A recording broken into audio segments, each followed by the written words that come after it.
네 위로 다 깨워서 다목적실로 와라. 정말 센스가 있는 분이고 내가 군생활 정말 A급처럼 너무나 잘했다. 이미 눌렀어. 께서 보내주신 사연이고요. 안녕하세요, 이정선님. 저는 2016년도에 입대해서 2018년도에 전역한 예비군 4년차 학생입니다. 저희 부대에 대하여 간략하게 소개를 하자면 파주에 있는 포병 여단 예하 4개의 대대 중 하나였습니다. 저는 1호차 운전병으로 주로 근무와 생활을 CPC에서 하였고 병장이 되었을 때쯤은 후임은 많았지만 근무 시간에 같이 생활을 하지 않다 보니까 누가 누군지는 잘 몰랐고 후임들에게는 그냥 항상 친절하고 화 한 번 안 내는 군생활을 하고 있었습니다. 그러다 보니 나름 후임들에게 천사라고 소문이 났을 정도로 완고임에도 불구하고 꼰대짓은 물론 부조리 또한 절대 하지 않았습니다. 저랑은 굉장히 많이 다른 생활을 했던 것 같은 제 1호차 운전병 라이프는 나름 좋았습니다. 자유롭고 제 시간도 많았습니다. 다만 예하 대대 중 저희 대대장님이 막내였고 그해 대대장 처음 취임하신 분이다 보니까 다른 대대장님들에게 매우 깍듯하고 군대는 짬순이라는 확실한 마인드를 가지고 계셨습니다. 그래서 그런지 포병부대 여단장님, 각 대대장님들이 회식이나 술을 한 잔씩 하실 때에는 밤까지 식당이나 회의 장소에서 저 혼자 기다리면서 끝나고 나면 제 1호차의 모든 대대장님들을 태워 한 분 한 분 픽업을 많이 해드렸습니다. 아무래도 이제 대대장님급에서는 짬이 제일 낮다 보니까 거기 이제 운전병이었던 제보자가 모든 대대장님들을 좀 픽업을 해줬던 것 같아요. 그래서 대대장님들도 어떻게 보면은 좀 짬 높은 대대장님을 만나야 돼. 연대장님이 뭔가 시켰을 때 대대장님들께서도 짬순으로 뭔가를 좀 할 것 같기도 하거든. 사건은 한 달에 4-5번 있는 회식 후에 짬이 높은 대대장님들을 집에다 모셔다 드리고 마지막으로 저희 대대장님도 집에다 모셔다 드린 후 부대로 복귀를 하는 날이었습니다. 시간은 새벽 1시경 어느 때와 같이 몰래 구워온 CD를 넣고 MC 더 맥스의 노래를 크게 틀고 열창하며 혼자 부대 복귀를 하며 위병소 앞에 도착을 했습니다. 그때 당시 포병의 모든 부대 위병소는 자동문과 CCTV 설치로 새벽에는 위병소 근무 인원이 없고 지휘 통제실에서 CCTV 병들이 차가 들어오면 인터폰으로 신원을 확인하고 자동문을 열어주는 시스템이었습니다.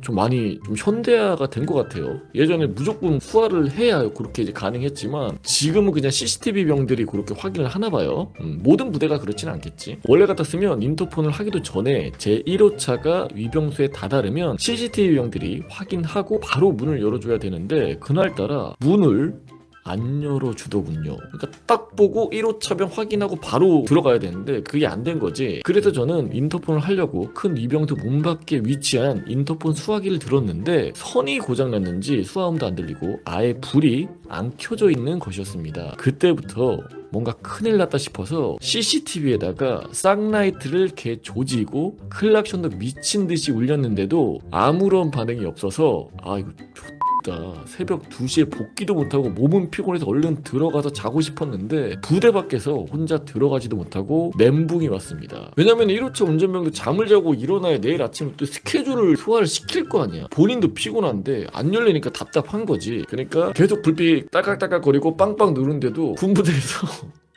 반응이 없는 거야. 뭔가 느낌이 쎄하잖아. 그때 갑자기 생각난 게 1호차 안에는 대대장 통신병이 사용하는 무전기 같은 게 설치되어 있었습니다. 그게 사용법이 비밀번호를 치고 부대번호를 치고 또 여러 개의 번호를 쳐서 연결을 하면 지통실에 바로 연결될 수가 있는데 문제는 거의 쓸 일이 없다 보니 짬찌 때만 알았다가 완전히 까먹어버린 것이었습니다. 그러니까 물론 초반에는 이런 것들 교육을 하겠지만 몇 달 동안 1년 이상 사용을 안 하면은 사실 까먹을 수밖에 없잖아요. 그쵸? 그렇게 1시간 정도를 밖에서 쌍라이트만 키면서 식은땀을 흘리면서 기다리고 있었는데 갑자기 위병소 너머로 누가 급하게 두두두두두 달려오더군요. 인기척을 느껴져서 기다려보니 그날 당직 사관이었던 중위 장교님이 헐레벌떡 뛰어와서 미안하다 얼마나 길었냐 자동문이 고장나서 직접 열어주러 왔다고 그러는 겁니다. 저는 맹세코 단 한 번도 간부와 후임들에게 버릇없게 행동하지 않았는데 그때만큼은 너무 짜증나서 아니 CCTV병은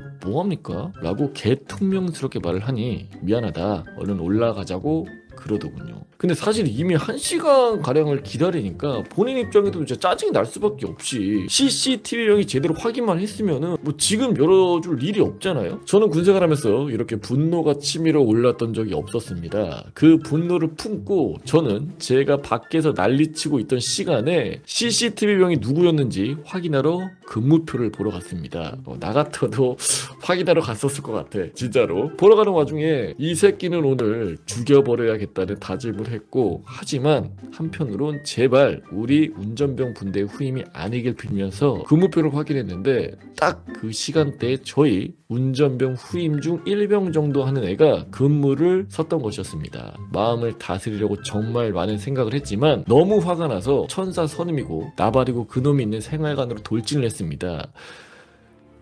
하지만 그 후임은 아주 곤히 퍼 자고 있더군요. 그것도 코까지 골면서 말입니다. 선임은 밖에서 벌벌벌 하면서 기다리고 있었는데 교대할 때 CCTV를 한 번이라도 봤으면 차가 있는 걸 봤을 텐데 그마저도 마지막에 확인을 안 했던 것이죠. 그러니까 계속 졸다가 교대하는 그때라도 마지막에 확인을 했었으면 문을 열었을 텐데 교대하고 나서 다음 근무자가 확인을 했던 것 같아요. 근무 태만이 너무 괘씸해서 저는 새벽 3시 반이었는데도 불구하고 생활관 불을 켜버렸습니다. 최승규 개새끼야 일어나 라고 소리를 쳤습니다. 저희 부대는 동기 생활관을 쓰고 있어서 그 병사뿐만 아니라 다른 일병 후임들도 깜짝 놀라서 벌떡 일어나서 뭐야 하고 있는 상황에 너 나와 를 시전하고 복도에서 샤우팅을 고래고래 질렀습니다. 새벽에 복도에서 그렇게 소리를 지르니까 당직 부사관님이 깜짝 놀라서 뛰어오더니 야 무슨 일이냐? 저는 주저리 상황 설명을 하니까 안쓰럽다는 듯이 그 후임을 보면서 그냥 가셨습니다. 저는 너무 화가 난 나머지 더 나아가 그 후임에게 네 위로 다 깨어서 다목적실로 와라. 새벽 3시 반에 네 위로 다 깨어 다목적실로 와라. 죽여버리겠다. 이거야. 저는 이런 부조리를 소문으로만 들었지 제가 할 거라고는 상상도 못했는데 그 순간 그렇게 되더군요. 그렇게 말하고 나서 다목적실에 가서 앉아 있었습니다. 그 후임은 새벽 3시 반에 자기 선임들을 깨워서 다목적실로 데리고 가야 하는 난감한 상황 속에 빠져 울면서 열심히 선임들을 깨우러 돌아다니더군요. 너무하다고 할 수 있지만 근무 태만은 절대 용서가 안 되는 죄여서 전역하기 전에 차라리 이참에 후임들을 한번 각성시켜야겠다는 생각이었습니다. 그렇게 10분 정도 기다리니 한두 명씩 운전병 병사들이 다목적실로 들어왔습니다. 근데 그때 당시 저는 본부 포대였고 총 인원 110명 중에 운전병은 정비병과 함께 20명에서 30명 정도였습니다. 저는 당시 최고 선임이었고 그 병사는 거의 막내여서 그 사이 사람이 너무 많았던 것이었습니다. 다목적실에는 총 20명 정도가 모였고 그 새벽 3시 반에 걔네들 앞에서 당사자 1병한테는 한마디도 안 하고 제 바로 마투임 애들한테만 미친듯이 갈고 저는 생활관에 가서 잤습니다. 그 다음날 들어보니 아주 펑펑 울면서 털렸다고 하더군요. 물론 그때 그 상황을 정당화시키고 싶지는 않습니다. 다만 이 영상을 보시는 많은 군장병 여러분들은 절대 근무 중에는 졸면 안 되고 딴짓하면 안 된다는 것을 꼭 상기시켜주고 싶었습니다. 그럼 지금도 불철주에 고생하신 국군 장병 여러분들께 마지막 감사의 말을 전하며 이상 글을 마치겠습니다. 사실 이제 근무를 오랫동안 쓰다 보면 그것도 새벽에 쓰다 보면은 졸음이 오는 거는 어쩔 수가 없다. 그걸 좀 참기는 쉽지는 않지만 그럼에도 불구하고 사수 부사수가 있는 이유가 있잖아요. 그리고 졸았음에도 불구하고 마지막에 CCTV를 잘 확인을 해서 고참이 왔구나 선임이 왔구나 누가 와 있구나라는 걸 파악을 했었으면은 이렇게까지는 일이 커지지가 않았을 텐데 아마 이제 그런 부분까지 크게 이제 관가했던 게 사건이 좀 커졌던 거 아닌가 싶습니다. 아무튼 지금도 근무를 또 빡세게 서시는 우리 현역 장병분들이 있을 텐데 많이 피곤하시겠습니다만은 근무 시간만큼은 또 졸지 마시고 파이팅 하시길 바라겠습니다. 충성!